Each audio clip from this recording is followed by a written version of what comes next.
Ngizothanda ukuthi ngubingelele khona la kuZimi Life. Sengiphinde ngabuya ke fune indaba ezisematheni before ngihlaleke nje mbukelo odabeni. Ngicela ukuthi ungakhohlwa ukulike and usubscribe. Namuhla nguphatheleke indaba ethinta uMbali Ngiba owayedlala ke indawo kaZodwa lapha kumkhokha, naye ke lapha uDeli Malinga odlala ke indawo kaMamzobe lapha kumkhokha. So phambilini uMbali Ngiba owayedlala ke indawo kaZodwa lapha kumkhokha, sabona ukuthi ke washiya lapha kumkhokha and washiya ke iningi labantu lingalindele. Ziningi ke idore zavela ngokushiya kwakhe uZodwa lapha kumkhokha. Eminye ke imithombo yayiveza khona ukuthi ke uZodwa uxoshiwe ke lapha kumkhokha ngenxa yevideo yakhe yasehotela. Eminye ke imithombo iveza khona ukuthi ke uZodwa uhambe lapha kumkhokha ngenxa ke ukuthi ebesephelelwe isikhathi, okuyi-contract kushuthi yona ke yayisiphelile. Ziningi izinto ezakhulunywa ngokuhamba kwakhe uMbali Ngiba lapha kumkhokha. Kunolunye udaba la olusha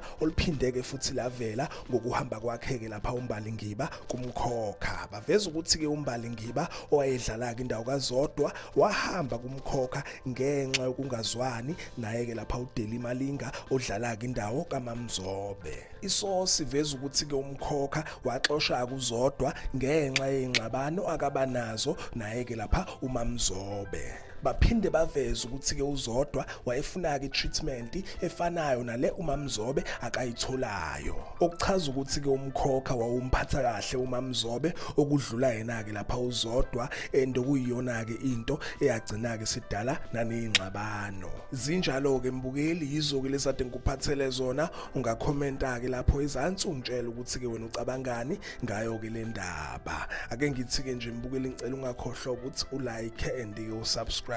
Ake ngithi ke danke, ngiyazi bongela.